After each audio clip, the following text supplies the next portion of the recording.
Okay, പുതിയ ഒരു B ടോക്കിലേക്ക് എല്ലാവർക്കും സ്വാഗതം. പുതിയ ഒരു വിഷയങ്ങളും പുതിയ എക്സ്പേർട്ടുകളുമായിട്ട് നമ്മൾ പുതിയ ഒരു ബി ടോക്കിലേക്ക് പ്രവേശിക്കുകയാണ്. ഇന്ന് വ്യത്യസ്ത മേഖലയിൽ നിന്നുള്ള അതിഥികളുണ്ട്. എഡ്യൂക്കേഷൻ മേഖലയിൽ നിന്നാണ് കൂടുതൽ ആളുകൾ ഇപ്പോൾ നമ്മുടെ കൂടെ ഉള്ളത്. കഴിഞ്ഞ എഡ്യൂ ടോക്കിൽ നമ്മൾ ഒരുപാട് വിഷയങ്ങൾ ചർച്ച ചെയ്തു. അത് വ്യത്യസ്ത രൂപത്തിൽ സമൂഹത്തിന് യൂസ്ഫുൾ ആകുന്ന രൂപത്തിൽ നമ്മളത് പബ്ലിഷ് ചെയ്തുകൊണ്ടിരിക്കുന്നു. ഇന്ന് നമുക്ക് പരിചയപ്പെടേണ്ട ഒരു വ്യക്തിത്വം ഡോക്ടർ സലാം. അദ്ദേഹം എയിംസിൽ നിന്നും റാങ്കോടുകൂടി പാസ്സാവുകയും കേരളത്തിൽ അദ്ദേഹത്തിന്റെ സർവീസ് സൈക്കാട്രി രംഗത്ത് വളരെ മികച്ച സേവനം നൽകിക്കൊണ്ട് മുന്നോട്ട് പോകുന്ന ഡോക്ടർ സലാം നമ്മുടെ കൂടെ ഉണ്ട്. അപ്പൊ അദ്ദേഹത്തിനെ കൂടുതലായിട്ട് അദ്ദേഹം തന്നെ പരിചയപ്പെടുത്തുക, കാരണം അദ്ദേഹത്തിന്റെ ലൈഫിൽ അത്രത്തോളം പറയാൻ നമ്മളോട് ബാക്കി വെച്ചിട്ടുണ്ട്. അപ്പം കൂടുതൽ കാര്യങ്ങൾ ഞാൻ ഡോക്ടറിലേക്ക് പോവാണ്. ആദ്യമായിട്ട് ഡോക്ടർ, സൈക്കാട്രി രംഗത്ത് ഒരുപാട് ഡോക്ടേഴ്സ് നമ്മളെ കേരളത്തിലുണ്ട്.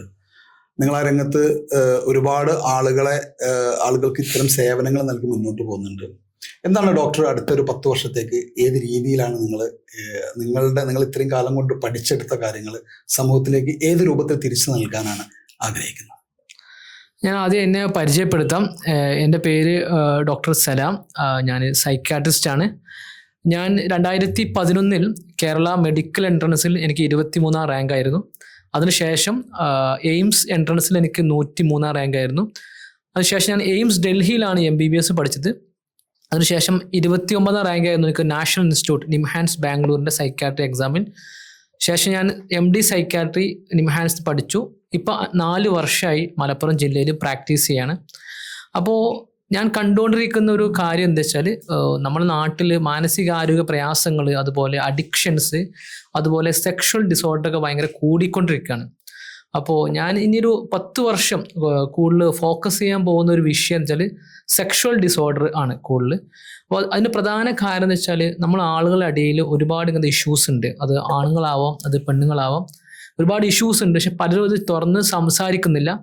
പലപ്പോഴും ഇവർ എത്തുന്നത് ഒരു ക്വാളിഫൈഡ് അല്ലാത്ത, അല്ലെങ്കിൽ ഇതിലൊരു വൈദഗ്ധ്യം ഇല്ലാത്ത ഒരു വ്യക്തിയുടെ അടുത്ത് എത്തുകയും അവരുടെ ഒരു അവസ്ഥ കുറച്ച് കൂടുതൽ കോംപ്ലിക്കേറ്റ് ആവുകയും ചെയ്യുകയാണ്. അപ്പോൾ ഞാൻ കൂടുതൽ ഫോക്കസ് ചെയ്യുന്നത് ഇനി ആ മേഖലയിലോട്ടാണ്. ഓക്കെ, ഞാൻ ഡോക്ടറെ, നിങ്ങൾ പറഞ്ഞു മലപ്പുറം ജില്ലയിൽ നിങ്ങളെ സർവീസ് ആവശ്യമുള്ള ഒരുപാട് ആളുകളുണ്ടാവും. തുടക്കത്തിൽ ചോദിക്കുകയാണ്, ഏതൊക്കെ സ്ഥലങ്ങളിലാണ് അവൈലബിൾ, ഏതൊക്കെ ഹോസ്പിറ്റലാണ് ഡോക്ടർ സർവീസ് ഇപ്പം അവൈലബിൾ ആയിട്ടുള്ളത്?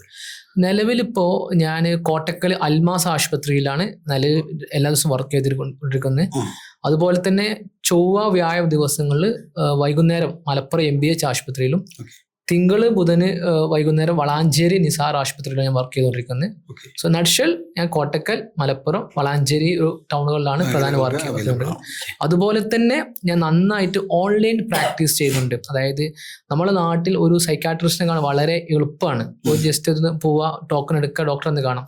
എന്നാൽ നമ്മളെ കേരളത്തിന് പുറത്ത് അല്ലെങ്കിൽ ഇന്ത്യക്ക് പുറത്ത് ഒരു സൈക്കാട്രിസ്റ്റ് കാണാൻ ഭയങ്കര ബുദ്ധിമുട്ടാണ്. ഉദാഹരണം ഒരു UK അല്ലെങ്കിൽ ഓസ്ട്രേലിയ, കാനഡ, അതുപോലെ മറ്റു യൂറോപ്യൻ കൺട്രീസ്, USA ഒരു സൈക്കാട്രിസ്റ്റിനെ കാണാൻ ഒരു 3 മാസം വെയിറ്റിംഗ് പീരീഡാണ്. അത് മാത്രമല്ല, ഒരു പ്രൈവറ്റ് സൈക്കാട്രിസ്റ്റിനൊക്കെ അവിടെ കാണാൻ ഒരു സെഷന് 30,000 അല്ലെങ്കിൽ 40,000 പലപ്പോഴും ഈടാക്കും. ഇതുപോലത്തെ ബുദ്ധിമുട്ടാണ് നമ്മളെ ഗൾഫിലെ മലയാളികൾക്ക്. ഗൾഫിൽ ഒരു സൈക്കാട്രിസ്റ്റിനെ കാണുക എന്ന് പറയുന്നത് ഭയങ്കര എക്സ്പെൻസീവാണ്. ഓൾമോസ്റ്റ് 10,000 രൂപ അവർ കാണാനാവും. അതുപോലെ മരുന്നുകൾക്ക് അത്ര തന്നെ പൈസയാവും. അപ്പോൾ ഞാനിപ്പോൾ അത്യാവശ്യം നല്ല രീതിയിൽ ഒരു ഓൺലൈൻ സർവീസ് ഒരു മലയാളികളായ ആളുകൾക്ക് അക്രോസ് ദ ഗ്ലോബ് വളരെ സക്സസ്ഫുൾ ആയിട്ട് കൊടുത്തുകൊണ്ടിരിക്കുന്നുണ്ട്. അതെനിക്ക് സ്വന്തമായി വെബ്സൈറ്റും അതുപോലെ വാട്സാപ്പും മറ്റു ഇമെയിൽ സൗകര്യങ്ങളൊക്കെ ഉണ്ട്. അപ്പോൾ ആ രീതിയിൽ ഞാൻ എൻ്റെ സേവനം അക്രോസ് ദ ഗ്ലോബ് കൊണ്ടുകൊണ്ടിരിക്കുകയാണ്. ഇതാണ് ഇനി ഒരു നെക്സ്റ്റ് എൻ്റെ 10 വർഷത്തെ പ്ലാന്. മലയാളികളായ 100,000 ആളുകളെ അക്രോസ് ദ ഗ്ലോബ് ചികിത്സിക്കുക എന്നാണ് എൻ്റെ ഒരു വിഷൻ. ഒരു സെക്ഷൽ ഹാപ്പിനെസ് കോച്ച് എന്നുള്ള രീതിയിൽ നിങ്ങൾ പൊസിഷൻ ചെയ്തുകൊണ്ടിരിക്കുന്ന ഡോക്ടർ എന്നുള്ള നിലയ്ക്ക് ഈ ഒരു ടോപ്പിക്, ഈ ഒരു സെഗ്മെന്റ് ഇന്നത്തെ സൊസൈറ്റിയിൽ എത്രത്തോളം പ്രാധാന്യം അർഹിക്കുന്നതാണെന്നുള്ളതാണ് നിങ്ങളുടെ ഇത്രയും കാലത്തെ നിങ്ങളുടെ ക്ലയൻറ്റ് അല്ലെങ്കിൽ നിങ്ങളുടെ പേഷ്യൻസിൽ നിന്നുള്ള നിങ്ങൾക്ക് കിട്ടിയ ഒരു വിവരത്തിൻ്റെ അടിസ്ഥാനത്തിൽ എത്രത്തോളം പ്രാധാന്യമുള്ള ഒരു ടോപ്പിക്കാണിത്? നമ്മൾ മനസ്സിലാക്കേണ്ട കാര്യം വെച്ചാൽ ഒരു സെക്ഷൽ ഡിസോർഡേഴ്സ് ഭയങ്കര സാധാരണയാണ്. പക്ഷെ ആരും ഇത് സംസാരിക്കുന്നില്ല. ഒരു ആണുങ്ങളെ അല്ലെങ്കിൽ പുരുഷന്മാരെ സംബന്ധിച്ച് ഒരു 40 വയസ്സ് കഴിഞ്ഞാൽ 50% ആളുകൾക്കും ഇതുമായി ബന്ധപ്പെട്ട അസുഖങ്ങൾ ഉണ്ടാവും. ചില ആളുകൾക്ക് ഉദ്ധാരണ കുറവ്, അഥവാ ഇറക്ടൽ ഡിസ്ഫങ്ഷൻ ഉണ്ടാവാം. ചിലപ്പോൾ പ്രീമച്വർ ഇജാക്കുലേഷൻ അഥവാ ശീഘ്രസ്ഖലനം ഉണ്ടാവാം. അതിന് പുറമെ പല ആളുകൾക്കും ജീവിതശൈലി രോഗങ്ങളായ ഡയബറ്റീസ്, അതുപോലെ ഹൈപ്പർ ടെൻഷൻ, കൊളസ്ട്രോള്, തൈറോയ്ഡ്, അതല്ലെങ്കിൽ പൊണ്ണത്തടി പോലെയുള്ള സംഭവം കാരണം അതിൻ്റെ ഒരു സൈഡ് എഫക്റ്റ് അല്ലെങ്കിൽ അതിൻ്റെ ഒരു മറ്റൊരു വശം നിലയ്ക്ക് ഇങ്ങനെ സെക്ഷൽ ഡിസോർഡേഴ്സ് ഉണ്ടാവാം. പക്ഷെ ഇത്തരം പ്രശ്നം ഉണ്ടായിട്ട് പോലും പലരും ഇത് സംസാരിക്കുന്നില്ല. അതുപോലെ തന്നെ സ്ത്രീകളിലും ഇങ്ങനത്തെ പല ഇഷ്യൂസ് ഉണ്ട്, അവർ സംസാരിക്കുന്നില്ല.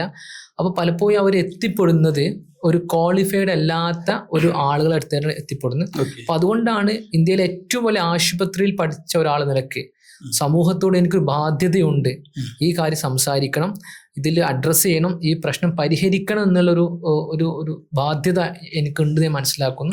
അതുകൊണ്ടാണ് ഞാൻ ഈ സെഗ്മെന്റിലോട്ട് പോകുന്നത്. ഓക്കെ. ഈ ഒരു മേഖലയിൽ തെറ്റായ മാർഗനിർദ്ദേശങ്ങൾ പലപ്പോഴും ആളുകളെ ഒരു കൃത്യമായ ഒരു സൊല്യൂഷനിലേക്ക് എത്താൻ സഹായിക്കുന്നില്ല. അതിന് കൃത്യമായ ഒരു പരിഹാരമാണ് ഇപ്പോൾ ഡോക്ടറോട് പറഞ്ഞത്. ഈ ഒരു മേഖലയിൽ ഇത്തരം പ്രശ്നങ്ങൾ അനുഭവിക്കുന്ന ആളുകൾക്ക് ഒരു കംഫർട്ട് സൊല്യൂഷനാണ് ഡോക്ടർ പ്രൊവൈഡ് ചെയ്യുന്നത്. തീർച്ചയായിട്ടും ഇത്തരം ആളുകൾക്ക്, ഈ ഇത്തരം പ്രശ്നങ്ങളുള്ള ആളുകൾക്ക് വളരെ സന്തോഷത്തോടു കൂടി അല്ലെങ്കിൽ വളരെ കംഫർട്ടായിട്ട് ഡോക്ടറെ സമീപിക്കാൻ കഴിയുമെന്നാണ് ഞാൻ മനസ്സിലാക്കുന്നത്. Okay, have a short break.